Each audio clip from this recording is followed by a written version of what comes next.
ఒక 4 రోజుల క్రితం నాకు ఒక ఫోన్ వచ్చింది. ఒక సహోదరి ఇంచుమించుగా 6:30, 7 లేకపోతే 8 అవుతుందేమో ఫోన్ చేసింది.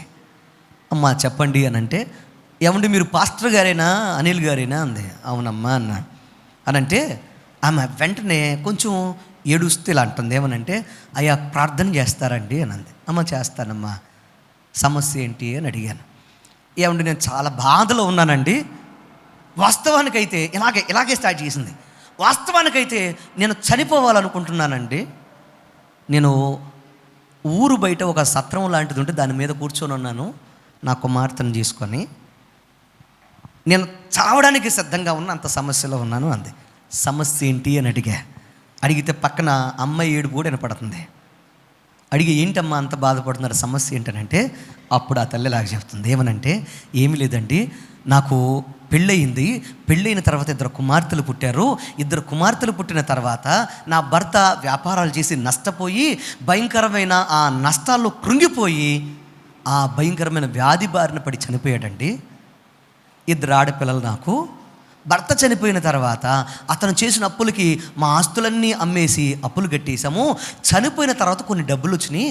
ఆ డబ్బులేమో అయిన వారని కొంచెం బాగా నమ్మకస్తులని డబ్బులు ఇస్తే, ఆ చనిపోయిన రోజుల్లో ఆ బాధలో ఉన్నప్పుడు నోట్లు రాసుకోవాలేమో, లేకపోతే వాళ్ళ దగ్గర నుంచి ఏదైనా ఆధారాలు తీసుకోలేమో నాకు తెలియదు. వారు డబ్బులు తీసుకున్నారు, ఇచ్చేస్తారు కదా అని అనుకున్నాను. తీరా కొంచెం కుదిరిపడిన తర్వాత, నువ్వెప్పుడు ఇచ్చావు మాకు, నీ దిక్కున్న చోట చెప్పుకోమన్నారు.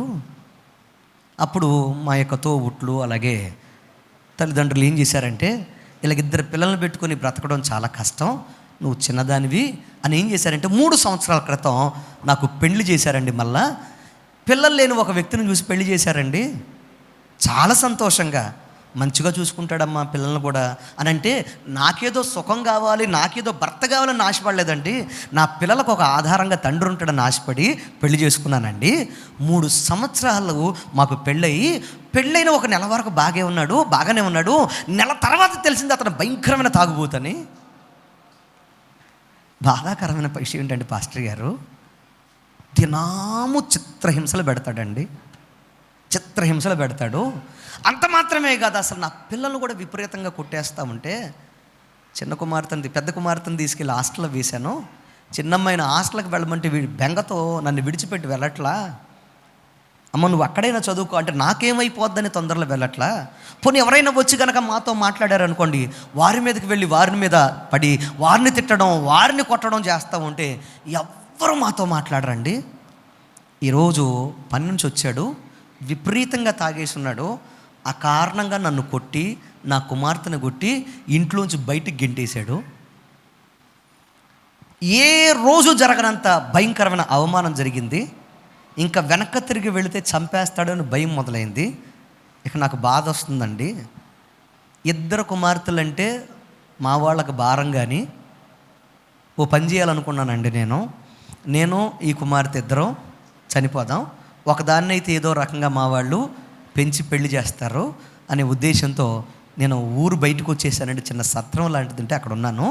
ఈ లోపల నేను ఎవరికైనా ఫోన్ చేద్దాం మా వాళ్ళకని విషయం చెప్దామని చూస్తూ ఉంటే ఎవరో స్టేటస్ పెట్టారంట వాక్యం. అందులో చెప్తున్నానంట నేను, ఏమని తెలుసా, నిన్ను చూస్తున్నాడు దేవుడు, నువ్వు ఎక్కడున్నావో అక్కడ నిన్ను చూశాడు, నిన్ను ఆయన విడిచిపెట్టనే, నీ జీవితంలో ఆయన కార్యము చేయగలిగిన సమర్థుడు, నిన్ను బ్రతికిస్తాడు, బాధపడకని చెప్తున్నానంటే.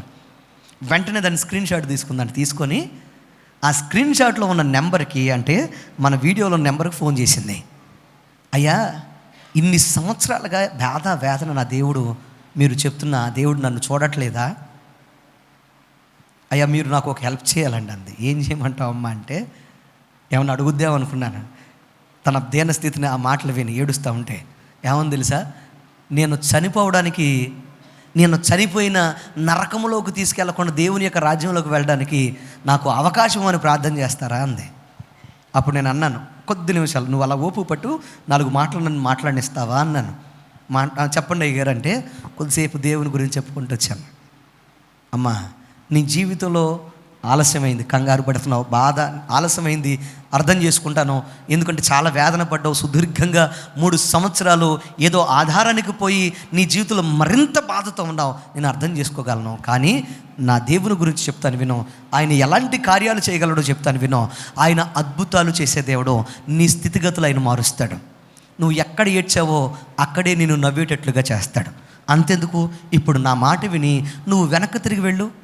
నీ జీవితంలో ఒక అద్భుతం చూస్తావు.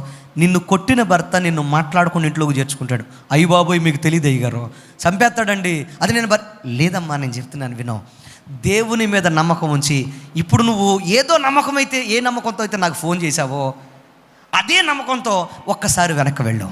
నీ కుమార్తెను తీసుకుని వెళ్ళు, దేవుడు అద్భుతం చేస్తాడు.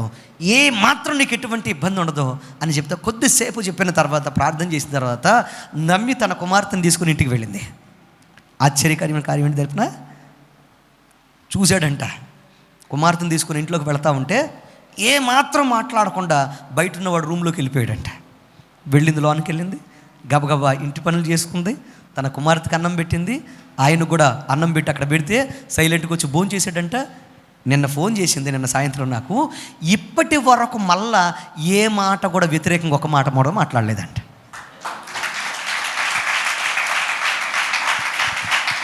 ఎందుకు ఈ మాట మీకు చెప్తున్నాను తెలుసా? ఎందుకు ఈ మాట మీకు చెప్తున్నాను తెలుసా? మనకు అసాధ్యమే కానీ, వింటున్నారా, మన జీవితంలో నలిగిపోతూ బాధతో, వేదనతో, కష్టంతో, కన్నీటితో మనం కృంగిపోయి మనము ఏమీ చేయలేని స్థితిలో ఉండొచ్చు. కానీ నువ్వు చేయలేని నిస్సహాయమైన, నువ్వు పోరాడలేని భయంకరమైన స్థితిలో నీ పక్షముగా మాట్లాడగలిగిన వాడు, నీ పక్షముగా పోరాడగలిగిన వాడు, నీ పక్షముగా వ్యాజ్యం ఆడగలిగిన వాడు మన ప్రభు అయిన యేసుక్రీస్తు. 2 చేతులెత్తి హల్లెలూయా.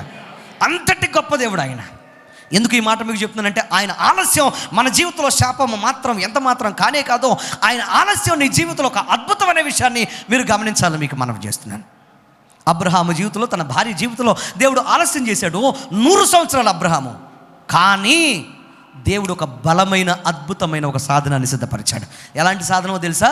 విశ్వాసంతో విత్తనం వేస్తే కరువులో 100 అంతల ప్రతిఫలం కోసే సాధనం. చెప్పలు కూడా దేవుని నామాన్ని కనపరచాలి. అతడు ఎంత మాత్రము శాపకరమైన వ్యక్తి కానే కాదు. అతడు ఈ భూమి మీద బలమైన అద్భుతమైన సంతానానికి మూల పురుషుడుగా దేవుడు నిలబెట్టాడు. హల్లెలూయా. ఎందుకు ఈ మాట మీకు చెప్తున్నాను తెలుసా? దేవుని యొక్క కార్యాలు, దేవుడు నిర్మించే నిర్మాణాలు అంత అద్భుతంగా ఉంటాయి. ఈరోజు మీ జీవితంలో ఎవరైనా కానీ బాధతో, వేదనతో ఒకవేళ కృంగిపోయి ఉన్నారేమో, అలా కృంగిపోయి ఉంటే దేవుడు మీకు చెప్తున్న మాట, మీరు ఎంత మాత్రము అవిశ్వాసముతో ఉండకండి. ఆయన ఆలస్యము చేస్తున్నాడంటే మీ జీవితంలో మిమ్మల్ని అద్భుతమైన పాత్రలుగా ఆయన నిలబెడతాడు.